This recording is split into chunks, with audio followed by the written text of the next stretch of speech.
नमस्कार, न्यूज 18 बिहार झारखंड के इस डिजिटल प्लेटफॉर्म पर आप सभी का बहुत स्वागत। मैं आपके साथ विभा उपाध्याय।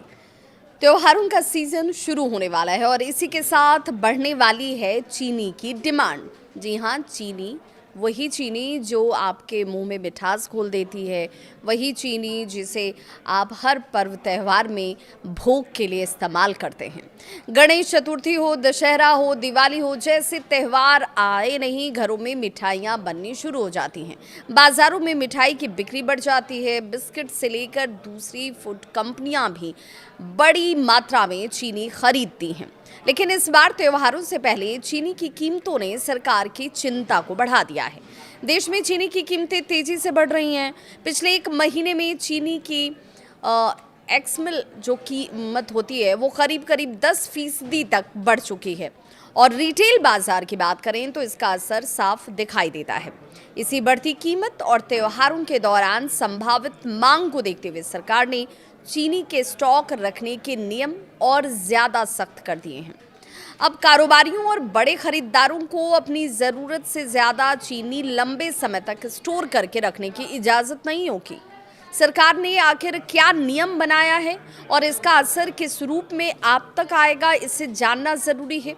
इसीलिए वो नियम क्या है, समझ लीजिए।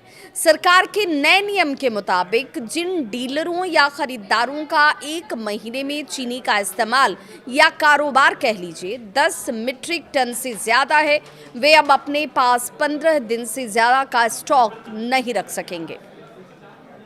ये नया नियम कब से लागू होगा, कब से आप इसे लेकर ज़्यादा सतर्क हो जाएं, सावधान हो जाएं, मूल तौर पर आप इसे समझ जाएं कि आपको क्या करना है और क्या नहीं करना है, तो ये नया नियम 1 सितंबर से लागू होगा। 30 नवंबर तक ये जारी रहेगा। यानी त्योहार के इस पूरे पीक सीजन में सरकार चीनी के स्टॉक और उसकी सप्लाई पर कड़ी नज़र रखने वाली है। सरकार का इसके पीछे का मकसद क्या है वो भी हम आपको बताते हैं। मकसद बहुत साफ, बाजार में चीनी की उपलब्धता बनी रहे, कारोबारी ज़रूरत से ज़्यादा चीनी स्टॉक न करें और जमाखोरी की वजह से कीमतों में अचानक से कोई तेजी न आए। खास बात यह है कि सरकार ने ये फैसला ऐसे वक्त में लिया है जब कुछ ही दिन बाद त्योहारों का सीजन शुरू होने वाला है। दरअसल चीनी के स्टॉक पर यह पहली बार सख्ती नहीं की गई है। सरकार ने पिछले महीने ही कारोबारियों के लिए स्टॉक रखने की सीमा घटाकर 30 दिन की थी, लेकिन इसके बाद भी चीनी की कीमतों में तेजी जो है वो बरकरार रही, जारी रही। इसी वजह से सरकार को फिर एक बार नियम में तब्दीली लानी पड़ी है और 30 दिन के इस समय सीमा को घटाकर 15 दिन करना पड़ा है। इसका मतलब है कि अगर कोई बड़ा कारोबारी या खरीदार हर महीने बड़ी मात्रा में चीनी खरीदता है तो वो अब लंबे समय तक चीनी को स्टॉक कर यानी जमा कर नहीं रख पाएगा। सरकार को इससे उम्मीद है कि चीनी लगातार बाजार में आती रहेगी, पहुंचती रहेगी, सप्लाई की कोई कमी पैदा नहीं होगी, आम जनता परेशान नहीं होगी और आम जनता जो त्योहारों को मनाती है उन तक ये मिठास बरकरार रहेगी। लेकिन सवाल ये भी है, आपके मन में उठ सकता है कि चीनी आखिर इतनी महंगी क्यों हो रही है, आखिर चीनी की कीमतों में इतनी तेजी क्यों आ गई है। तो इसके पीछे सबसे बड़ी वजह है मांग और सप्लाई का संतुलन। भारत दुनिया में चीनी का सबसे बड़ा उपभोक्ता है। देश में हर साल बड़ी मात्रा में चीनी की खपत होती है। सामान्य दिनों में घरेलू खपत के अलावा चीनी की मांग होटल, रेस्टोरेंट, मिठाई की दुकान और फूड प्रोसेसिंग कंपनियों से सबसे ज़्यादा होती है। लेकिन अगस्त से लेकर नवंबर के बीच यही चेन जो है, ये तस्वीर जो है वो बदल जाती है। अब ये बदलती क्यों है? तो ये होता है त्योहारी मौसम, त्योहारी सीज़न, जहाँ पर हर काम मीठे से शुरू होता है और मीठे पर ख़त्म होता है। गणेश चतुर्थी से लेकर दशहरा और फिर दिवाली तक लगातार त्यौहार आते हैं।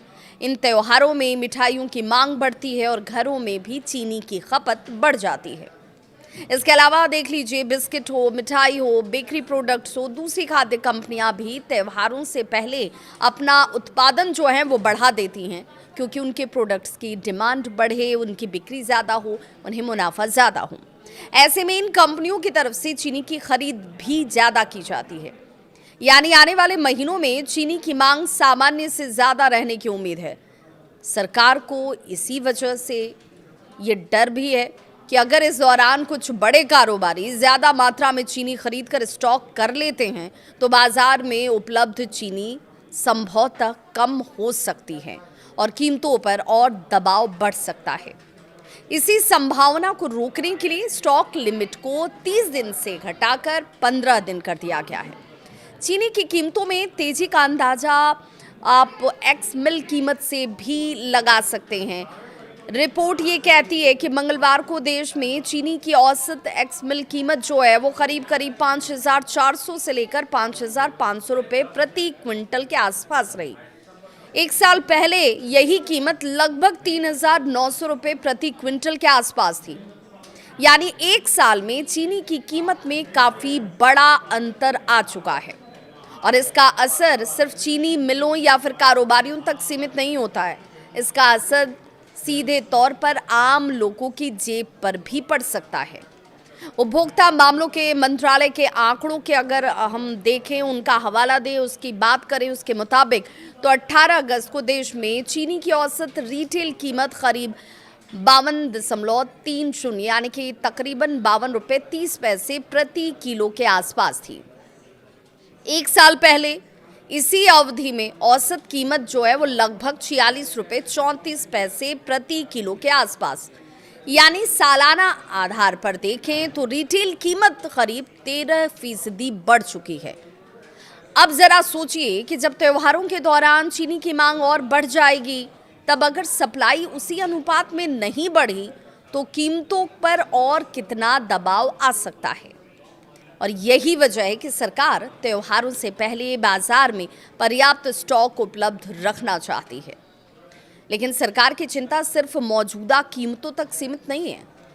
एक और बड़ा सवाल भी है, अगले चीनी सीजन की अगर शुरुआत में बाजार में कितना स्टॉक रहता है ये भी सोचना होगा और आज ही सोचना होगा।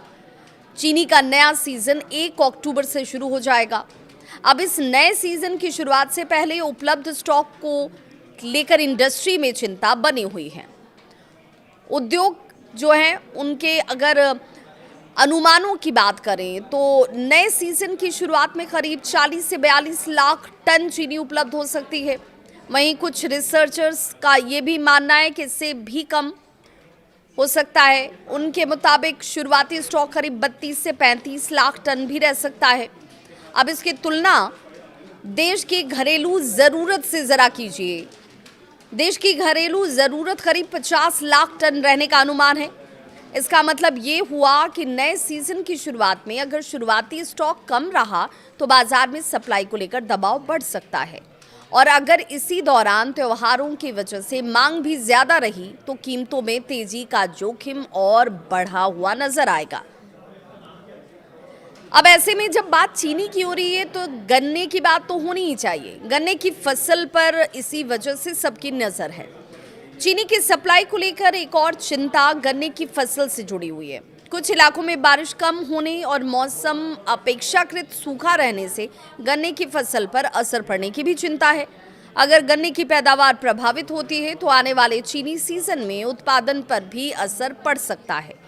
यानी एक तरफ सरकार को मौजूदा समय में बढ़ती कीमतों को संभालना भी है, वहीं दूसरी तरफ आने वाले सीजन में उत्पादन और उपलब्धता को लेकर भी नज़र बनाकर रखनी है। अगर मौजूदा 2025-26 सीजन की बात करें तो देश में कुल चीनी उपलब्धता करीब 320 लाख टन रहने का अनुमान है।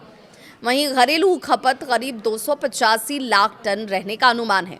इसके अलावा करीब 7 लाख टन चीनी के निर्यात के बाद सीजन के अंत में लगभग 35 लाख टन स्टॉक बचने का अनुमान लगाया जा रहा है। ऊपर से देखने पर तो ये स्टॉक काफ़ी आपको लग सकता है कि भाई ये बहुत है, लेकिन नए सीजन की शुरुआत, घरेलू खपत और त्योहारों के दौरान बढ़ने वाली मांग को देखते हुए सरकार किसी तरह का कोई भी जोखिम नहीं लेना चाहती। यही कारण है कि सरकार बाजार में मौजूदा स्टॉक को तेजी से घूमते रहने देना चाहती है। सिर्फ स्टॉक लिमिट घटाने तक सरकार का कदम सीमित नहीं है। खाद्य मंत्रालय चीनी की उपलब्धता और स्टॉक पर लगातार नजर रख रहा है। मंत्रालय ने चीनी मिलों को भी निर्देश दिया है कि वे खरीदारों को बेची गई और खरीदारों की ओर से उठाई गई चीनी की सही जानकारी को उपलब्ध कराएं। इसके लिए ऑनलाइन फॉर्म और वेरीफाइड ईमेल आईडी के जरिए जानकारी शेयर करने की व्यवस्था तक की गई है। अब इसका फायदा क्या होगा तो वो भी जान लीजिए। इसका फायदा ये होगा कि सरकार के पास देश में चीनी की वास्तविक उपलब्धता और सप्लाई की बेहतर तस्वीर सामने होगी। अब इसे आप साधारण शब्दों में और आम जनमानस को जो बात समझ में आए उस लिहाज से अगर देखेंगे तो इसे ऐसे समझिए कि कहाँ कितनी चीनी उपलब्ध है, कितनी चीनी बिक रही है, कितनी उठाई जा रही है। इन आंकड़ों पर नजर रखकर सरकार जरूरत पड़ने पर आगे भी इसे लेकर कदम उठा सकती है। अब पूरा मसला जो है वो सबसे ज्यादा अगर कहीं पर आकर रुकता है तो वो है आम आदमी पर। अब आम आदमी पर इसका असर क्या होगा, सबसे बड़ा सवाल भी यही है। इस पूरे फैसले का आम ग्राहक पर असर किस रूप में पड़ने वाला है तो वो भी जान लीजिए। सरकार की कोशिश सफल रहती है, बाजार में पर्याप्त चीनी उपलब्ध रहती है तो त्योहारों के दौरान कीमतों में अचानक बड़ी तेजी को रोकने में मदद मिल पाएगी। खासकर मिठाई कारोबारियों और फूड कंपनियों के लिए लगातार सप्लाई उपलब्ध रहना जरूरी है। हालांकि अगर उत्पादन उम्मीद से कम रहा या गन्ने की फसल पर मौसम का ज्यादा असर पड़ा तो सिर्फ स्टॉक लिमिट कम रहने से कीमतों पर दबाव पूरी तरह खत्म होना मुश्किल हो सकता है। यानी आने वाले महीनों की बात करें तो आने वाले महीनों में चीनी की कीमत इस बात पर निर्भर करेगी कि बाजार में मांग कितनी बढ़ती है, सप्लाई कितनी आती है, नया सीजन किस स्टॉक के साथ शुरू होता है। और कुल मिलाकर सरकार ने त्योहारों से ठीक पहले चीनी के स्टॉक पर बड़ी सख्ती की है। 10 मीट्रिक टन से ज्यादा मासिक कारोबार या फिर इस्तेमाल करने वाले डीलर और बड़े खरीदारों के लिए अब 15 दिन से ज्यादा का स्टॉक रखना संभव नहीं होगा। ये नियम 1 सितंबर से लेकर 30 नवंबर तक लागू रहेगा। सरकार का लक्ष्य है त्योहारों के दौरान बाजार में चीनी की कमी न होने देना, जमाखोरी पर रोक लगाना और बढ़ती कीमतों को नियंत्रित रखना। लेकिन आगे की तस्वीर सिर्फ सरकारी स्टॉक लिमिट से तय नहीं होगी। गन्ने की फसल भी इसमें महत्वपूर्ण होगी। बारिश कैसी होती है, नए सीजन का शुरुआती स्टॉक क्या रहता है, चीनी का उत्पादन और त्योहारों के दौरान बढ़ने वाली मांग, इन सभी पर बाजार की नजर रहेगी। अगर सप्लाई मजबूत रही तो कीमतों को संभालना आसान होगा, लेकिन उत्पादन या शुरुआती स्टॉक उम्मीद से कम रहा तो चीनी की कीमतों पर दबाव आगे भी बना रह सकता है।